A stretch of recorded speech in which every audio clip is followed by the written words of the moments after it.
Good morning and welcome to Lattes and Leaders with Dr. Brad Johnson, best-selling author and accomplished public speaker specializing in education and educational leadership. I am your co-host, Jeremy Johnson, organizational psychology consultant specializing in career coaching, training, and development. Meet us here each week to discuss topics in education and leadership and meet with some of the top education talent and thought partners from across the globe. So grab your latte, sit back, and enjoy a relaxed conversation that will leave you informed and encouraged. Good morning. We have a very special guest with us today. We have Miss Taylor Williams, Superintendent of the Slidell Independent School District. How are you doing today, Taylor? I'm doing well. Hey, Taylor, so glad you could be on with us today. I've been looking forward to it and you sharing your story. Me too. I'm excited to be here and thanks for having me. Absolutely. Can you tell us a little bit about your journey so far and maybe some of the stuff you're currently working on? So I actually started in Slidell ISD as a substitute teacher. Quickly fell in love with the district and the community and decided to apply for an open job they had, became a fifth grade teacher. Taught fifth grade for a few years and then was asked to step into a student services role. So I did that for a few years, was convinced to go back and get my master's degree in ed leadership. And so I took that nudge and went to Texas Women's University, got my master's in ed leadership, became the elementary principal, served in that role for 3 years. The secondary principal retired, so stepped into that role for 3 years and then had my third child and came back from maternity leave as a high school principal and found out that I would be the high school principal and the interim superintendent that school year. So that was, yeah, now going into my seventh year as superintendent. So Oh, it's been a wow. wild Yeah, ride for that's sure. that's a lot at once, wasn't it? It is, yes, it was fast and furious. Hmm. So I'm really interested with your background as a substitute teacher. Can you tell us a little bit about how that experience has contributed to your success as a leader? I think you just view the entire like position differently. You know, it's just like being in the classroom. The way you view taking care of your staff is different when you've served in kind of all of those roles along the way. So just remembering Mm. kind of what it's like to be in those positions and keeping that at the forefront of every decision that you make. Because, you know, when I was in college, I'll never forget, it was my very first year. I was actually in junior college at the time. And they said, you know, if you don't feed your teachers, then they'll eat Mm. your students. And I have like literally kept that in my top desk drawer. Like, so every time I open it, you know, I'm reminded of like, that's really like we make decisions in the best interest of kids. That is my job. But if I don't take care of my staff, then we can't take care of kids. And so that really is, as a leader, being a sub and a teacher and serving in those different capacities really has kept to that. And I hope my staff would say the same thing, that I try to always remember what it's like to be in their shoes and make Yeah, I decisions like that. that We reflect that. was talking to a lady earlier and she said that Ergo was like that and she said that her phrasing was she takes care of the adults that are closest to the students. And I like that. I think that's a good mindset. Yes. So, and that's what you're saying too. Yeah, I think it's like you said, we hear it all the time. It's all about the kids. But when you're in leadership, yeah, if you're not taking care of the teachers, my thing is their working environment is the student learning mhm, environment. So if we're not creating the best working environment for them, exactly. then the students aren't getting the best learning environment. So that is so important. Can you tell us about some of the initiatives that you've taken to really take care of your teachers? So after COVID, I knew that at that point there was going to have to be a shift in the way that we took care of our people, and we really took time, really 2 months, felt like a lot of time, but it wasn't a lot. and created a staff wellness plan. So Texas, Texas Education Agency had actually put out kind of a document like mental health and wellness for staff, and had given some kind of pointers on ways that schools needed to support them as they transitioned back, because people didn't realize the toll that the pandemic took on everyone really, but like educators, to have to switch everything we knew and what we knew like pedagogy wise and everything, and flip on a dime, that was traumatic, honestly. And so our administrators got together and created a staff wellness plan, and just really looked at how we were going to take care of the whole, like we talk about whole child, Yeah. how we were going to take care of the whole adult, the whole staff member. And so we went from everywhere mentally, where we were bringing in counselors where they could receive, uh, you know, confidential counseling sessions free of charge, with the mental health struggles that they may face, that they didn't maybe want to share with an administrator. We have like the physical side, where we reimburse them for their monthly gym memberships to make sure that they're staying healthy and taking care of themselves. We provide one free meal a day to our staff, which includes like a salad bar if they want to take that option, and just really encouraging them to put their family first, and modeling that as leaders has been the biggest thing. If I see cars in the parking Mm. lot when I leave, I'm sending a text to that staff member and saying, Mm-hmm. it's time to go home. Like, you're not supposed to be here. Uh, It will be here tomorrow. And so you need to go home. But being intentional about that, and we have an admin agreement where if they text us, we'll come cover their class. They can go take a 10-minute walk, a Mm-hmm. break. And it's a reminder for us administrators too, of like that yeah. classroom experience, stepping into that room and kind of being the sub for a short period of time. So that's been a benefit, really both directions.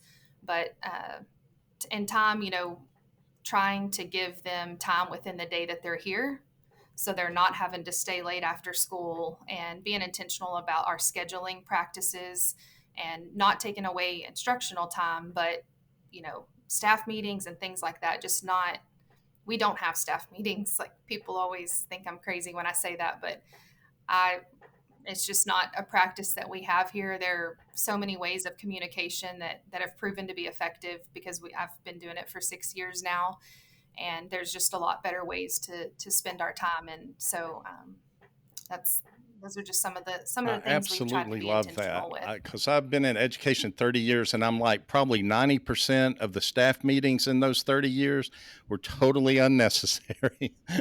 And that's a lot of meetings. Exactly. Mm-hmm.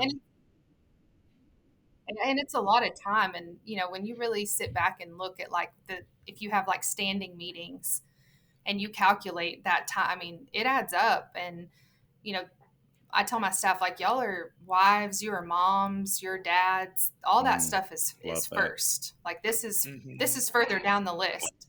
And I'm super thankful, and I know that they are all driven. They all have a purpose. They know their why. They don't need me preaching to them about why they're here. They wouldn't be in my building and going through some of the stuff that we go through day in and day out if they didn't love kids. And so it's my responsibility to remind them to put their family first, and be sure that they're I prioritizing really the like way they that need to. because I mean, what you just said is so important. I'm going to kind of reiterate it because I think some educational leaders need to hear that, but they're professionals, and they're going to be professional. And so treat them that way, and they will Mhm. act that way. I think sometimes, oh, Yes, go I know. ahead. I was just going to say that, yeah, that speaks to me too, because they are professionals, and like, they don't need to be micromanaged. They're experts in their field, and they've proven that. And you can walk in their classroom and see what the magic that's happening in there. And just to treat them like a professional. They don't need the stuff just to check the boxes Well, on the that admin side. Mm-hmm. They absolutely, will you're do so what they right. need to In do. fact, a lot of times I'll tweet out things like, teachers do not need to be told their why, which you just said too, is and so I actually had a teacher Oh, message me this week, and she's like, you'll never guess what our back to school the speaker was speaking about, No. and it's like, remember your why. And I'm like, oh Lord, that makes me want to vomit. And because you hit it on the head when we talk about professionalism, because most teachers are high in conscientiousness. You don't have to, motivate them or micromanage them, as you said. They're going to do the work. If not, they're not going to last long anyway. And so, but the other side to Right. that is, if Exactly. people are still kind of micromanaging them, even though they are that way, then that's when we see the burnout. So I love that you have that focus on wellness, and not only Right. that you have it like in theory or even procedures or whatever, but that you model it and actually implement it. Because I guarantee you, your staff appreciates that, your teachers appreciate that, and you know that's the type of thing where, when they feel that you value them and their time and things like that, man, obviously they're going to work harder for you than probably anybody else. Yeah. And accountability too, like, I tell them all the time because we also have like a before 6 a.m. and, when the school day ends, like after that, protect your family time, but also be respectful of other staff and administrators' time too. And it's funny because this week, after I reminded them of that, I sent a late email and I also don't, I tell them not to put email on their phone. So Right. I don't want them to have the Love app, that. check it when you get here in the morning, all of those things. Well, I sent a late email and they called me out on that. They're like, why are you working? You're not supposed to be doing that. And so it's been neat because we truly are all like a family, but they're not afraid to call me out either when I'm not I practicing love that. what I'm preaching. So And you can it's, write them. I tell administrators all the time, yeah, if there's something urgent you need to write it, but just don't press send yet. Wait till the morning. Mm-hmm. yes, And because your I'll drafts. get pushbacks Yep. from some that's like, well, they don't have to read it. And I'm like, they're teachers. If you send it at 6 o'clock at night, they're going to read it. Well, They're and going to open it. yes, that's exactly what I've. Well, and if they have the icon on their phone, like I'm type A, I'll be the first to admit that if it has that little like one Right. over the envelope, I'm gonna have to open Absolutely. that to see what's in there. So there's different But you personality model it, and types. I So think that's so important, because it's easy to say, oh, teachers need to self-care, and even the school leaders need to self-care, but when you model it for them, then that gives them the freedom to see, hey, she's serious, and she values that, and so they're more likely to do it too. yes, I hope so. So let's shift gears a little bit. Can you speak on the importance of building relationships with the local community? Mm. And you won't survive if you don't. I mean, it's really that simple. That comes first, and not even the community. It starts within the walls of your school as well. The students, the staff, and then also the community. As obviously a superintendent, the community plays kind of a different role. I mean, you have board members that are also from our community, but then just those partnerships and the trust that they need to have, as I mean, they're taxpayers and I'm a steward of their dollars, and so they're trusting me with money. And at the end of the day, they need to feel like I'm approachable and transparent in what we do as a district. And so just constantly giving them voice as well. I have a community advisory committee, and we meet quarterly and just kind of talk about our district and things they would love to see offered to our kids. Update them on what's going on, construction projects and where we stand financially, all of those things. So just that open communication, but at the end of the day, relationships are that's where everything, all success kind of stems around building those strong relationships and that trust with all of your stakeholders. Yeah, I think that's so true. Not to forget the community, and the more you can have that relationship with them, the more buy-in they have, the more interaction you have with them. I think it's so important, because my thought is, if you think about from the age of 4 to 18, Most children spend a lot of their waking hours in school. And so that's an important part of Yes. the Yeah, community. And so, making it that is. Yeah. connection is And they're entitled. Yeah, they're entitled to know what's going on. Like I'm right. proud of what happens in our school, and I want people to come and visit, and eat lunch with our kids, and see, walk the halls just so they can hear. Like that's my favorite thing is walking the circle at the elementary and just hearing the commotion in the classrooms and the laughter. Like, and for them to get to experience that too is important. And we're lucky here. The school is really like the epicenter of the community. We don't have a ton of businesses. We're a rural district, so sporting events, like we Right. fill the stands. I mean, we're standing room only, and so our community support is like nothing I've ever seen before. So we're really blessed in Well, that and it's regard. Texas too, so sports are always It is. Yes. Yes. Hey, even our Christmas play and all those right, things, I right. mean, they also have Oh, absolutely. Yeah. graduations. So, what are some of the qualities you believe to have the most impact on great educational leadership? Obviously, like we just talked about, the ability to build Mhm. relationships. I think it all starts there. And then, once you kind of have those established, just trust Hmm. comes with Mhm. that. You have those relationships, and so many other things kind of fall in place once that's built. But communication is obviously huge. Just being open and willing to listen. I think you have to be vulnerable. Uh, I think that's an underestimated quality that leaders try. They think they're supposed to know everything or they have to have all of the answers. And I'll be the first to admit with staff when they sit in my office or stop me in the hallway and ask me a question. I'm like, hey, you know what? I don't know, but I can find Mhm. out. And so I think that vulnerability is good for them to see in a leader, as well as admit when you've made a mistake. Like, hey, I said this, but this is what actually happened, and I apologize, but we'll do better next time.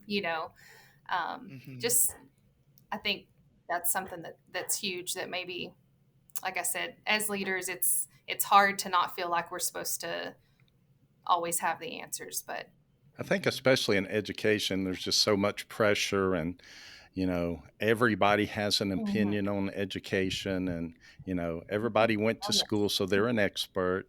And so a exactly. lot of times I think leaders at the district or even in the schools and even teachers sometimes just feel that pressure, like I have to feel like I know everything or be able to answer something, or and just it's so unrealistic and put so much pressure on us. But I mean, you're absolutely right. And the trust that's built when you're open and honest and communicating. Hmm. I think that's the big Yes. thing, just the transparency of being able to communicate, good, bad, or indifferent, you know. Right. It Yep.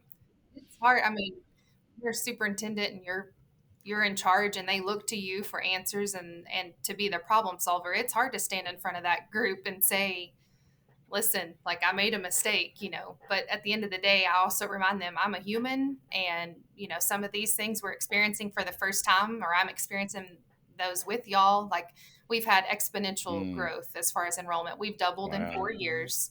So we're completely out of room. We're building a new elementary, like literally as we speak. I can hear the construction going on in the background. So if you hear anything, that's what that is. So it's super exciting, but it's also scary. Like change is scary, and so I've learned over the last couple of years that they don't like Hmm. the Right. unknowns. Like just it's really it takes me 5 minutes to just send a quick email, and say, hey, this is what's going on. Like this is what we're trying to do about navigate the growth or navigate the enrollment or try to get back down to small class sizes, which is something we Mm. had a lot of pride in, and then we got all these kids Mhm. and all of a sudden that wasn't something that we had anymore. So yeah, just really an open line of communication and remembering that they're a stakeholder as well. And we talk about the customer service model a lot, and I grew up in a body shop, so I compare things to cars a lot. They're always like, why is that? But it's kind of the customer service model. Like I watched my dad; he was a mechanic, and we kind of have our external customers, which are like our community and our taxpayers, and then we have our internal customers, which teachers and students. And so the way that we take care of them and treat them is important. And so No. Yeah, I absolutely agree. I like that analogy too. Yeah.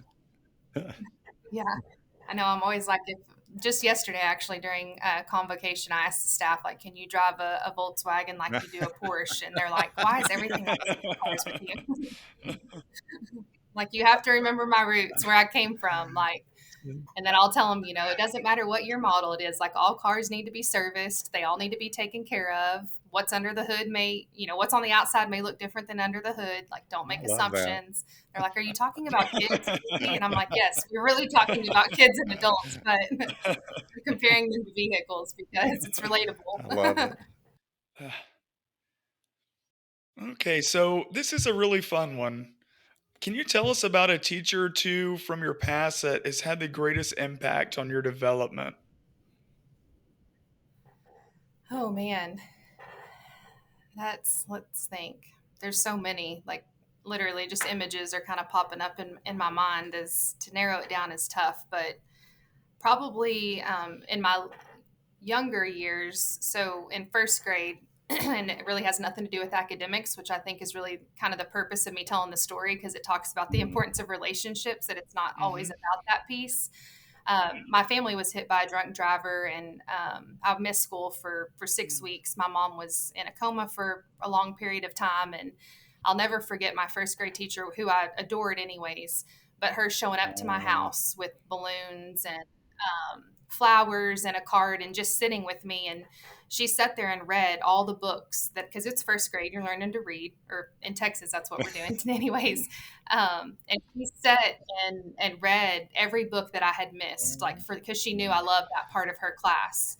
And so for hours, she was at my house and just caught me up. She gave me a spelling test, which I'm pretty sure was fake, but she knew that I loved school. Mhm.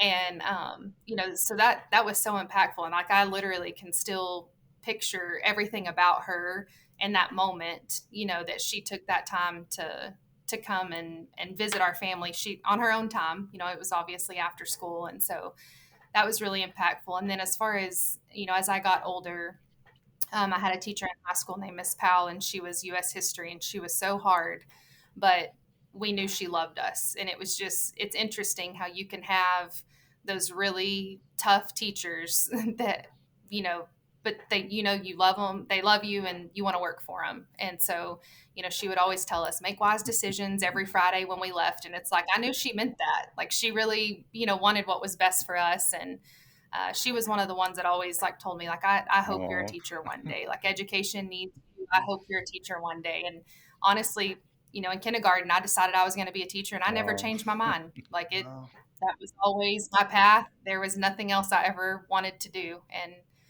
so education has kind of always been at the forefront of my passions and what I want to You do. know, several people have mentioned that with the relationship, people that really pushed them and had high expectations. And because when I talk about relationships, which I do, all the time and say that it's, the center of education, Yes. but it's not just always warm, fuzzy relationship, we're friends or whatever. But true Right. Yeah. relationship, think of it personally or professionally, but a big part of that is, hard conversation sometimes, but high expectations, pushing people. If you have a relationship with someone, you want the best for them. And so sometimes it is that, kind of hard, kind of tough, kind of, those high expectations. And that helps mold, that person to become all they can be. And that's a significant part of the relationship, I think, that people when Yes. they hear that, they think, just, oh, warm, fuzzy, try to be their friend, but that's not really what relationship is. No. Yeah. It's having that person that knows what you're capable of, and tries to draw that out in you. Absolutely. And I think that's the key there. Like you said, they know you well enough to know what you have, your potential is, and Yes. what you can become. And that's Yes. powerful.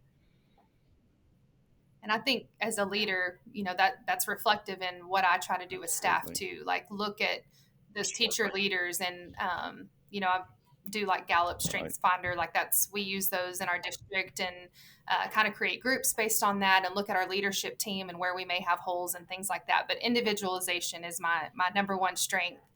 And so, I take pride in the ability to really look at someone and watch them for like a year and pull out what I think. And, I may shoot them an email like, hey, have you ever thought about maybe helping us in our GT program? Like, I see what you're doing in your classroom, and I really think, our GT kids could benefit from that. Or we have a teacher who's super passionate about our ESL population, and this year she'll be our first ESL interventionist. Wow. And so, just looking at the people that you have and kind of pushing them because I also thought I would always be in the classroom. And if it wasn't for someone coming to me and saying, hey, I'm taking you out of the classroom and I'm going to put you in student services because I think you can make a greater impact.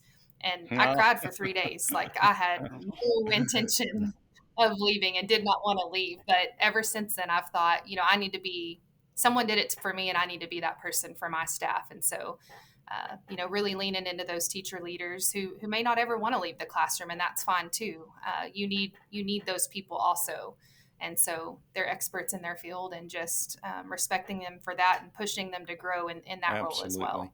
And you just hit on probably the most important aspect of leadership, and because Gallup's done polls for 30 years, and the big thing that they have come to the conclusion of is that and so they've looked at employees across every field, but teachers, 50,000, 100,000 teachers were included in this. But what they found is that when a teacher feels valued, which you're talking about doing, and when they feel like their strengths are being utilized, which you're talking about doing, that they are 6 times more engaged in their work, 6 times more engaged. That's powerful. That's someone you don't have to micromanage. Yeah. That's someone you don't have to worry about not giving their best.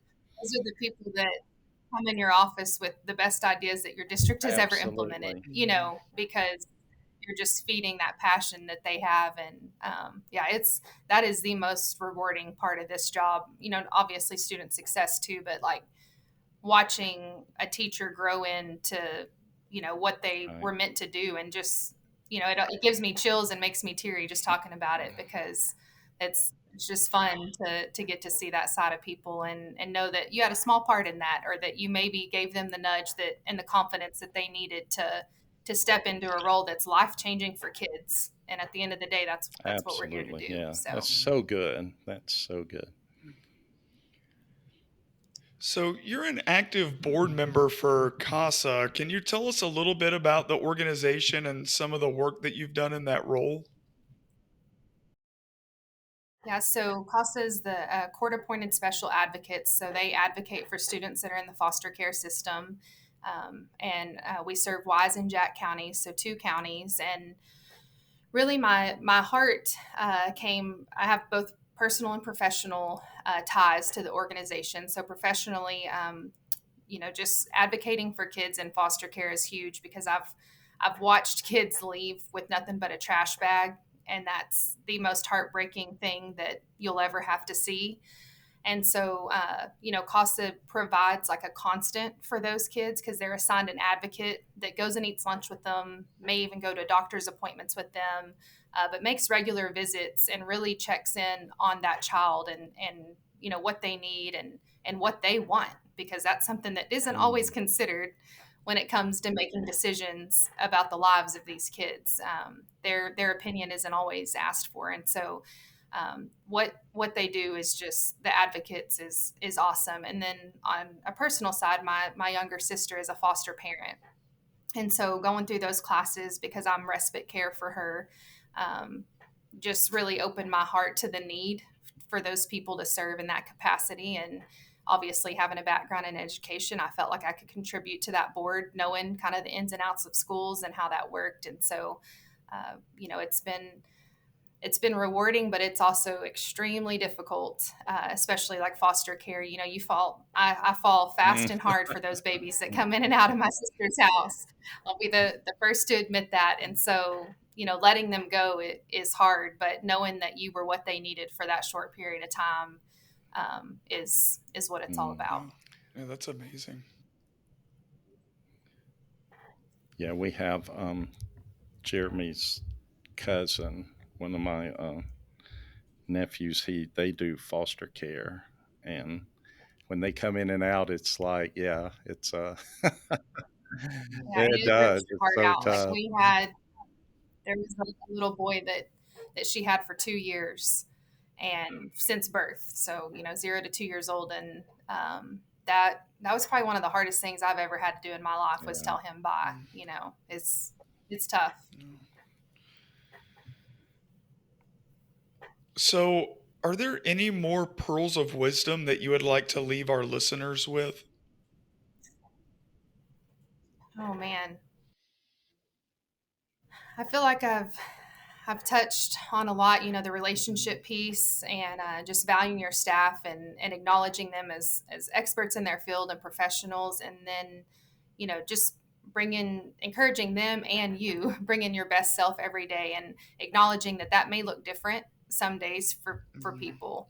You know, being your best depending on some circumstances that could have happened may look a little different, but giving them the benefit of the doubt and trusting that they're going to do their job like we were talking about earlier, and that they have a heart for kids. Like, it's people having a heart for kids, like it's hard to teach that. And so, like, the instructional piece, you can teach that side of things, you can coach them and you can mentor them, but when people love kids, it's like just get out of their way. Like, hire good people, get out of their way, let their talent shine, and then, like we've talked about, kind of grow them and nudge them along the way as you see what they're capable of. And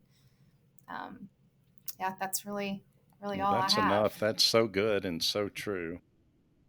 Most teachers feel like it's a calling. Most, and not all, but most feel like it's a calling. Most go above and beyond all the time. Most are their own worst critics. So what you said there is just what Oh, you for said sure. there is just perfect. Just care for them, try to help them be the best, become their best, and just get out of their way and let them do what they do. So that was perfect. Mm-hmm. All right, so we have one last tough question for you. So it's called Lattes and Leaders. Oh man. So, what is your hot Yes. beverage of choice? Is it coffee, latte, tea, none of the above, all the above? I mean, I love them all, but we have a little coffee shop in Decatur called Trinity Street Coffee, and it's a local business, and their honey oat latte with Mm. cinnamon That is sounds where it's great. at. And I'll take it hot, iced. I'm not And picky. it's I drink coffee of all kinds. So again, I grew up in a body shop, so black Folgers coffee in a styrofoam cup is also acceptable. I love that. I've been hooked on coffee since I was probably 4 or 5 years old. So I love it. this is a very appropriate Exactly. podcast for Yeah. me. That somehow seems more fitting. I love it. I Yes. love it. Well, thank you so much for being on and sharing. I love your story. I love your heart for leading people and helping them be their best. I think that's so important in education, is that sometimes we get so focused on the students that we forget the importance of the teachers and the role they play, and the importance of helping them, be their best, give them opportunities to succeed, and to really be that difference maker for the students. And I think as a leader, it sounds like you are just hitting all the marks of doing that. And so I appreciate you for doing that with your teachers. Well, thank you. And I do my best. I'm not perfect, but I do my best. All right. Well, it has been an absolute pleasure speaking with you today, and we hope to see you back soon. This has been Lattes and Leaders with Dr. Brad Johnson. We hope that you leave today feeling informed and inspired. For more educational content, be sure to add this podcast to your list and follow Dr. Johnson on any and all social media platforms. For more information on Dr. Johnson, Jeremy Johnson, and special guests, check out drbradjohnson.com. That is DOCTOR, bradjohnson.com. Hope to have you back soon.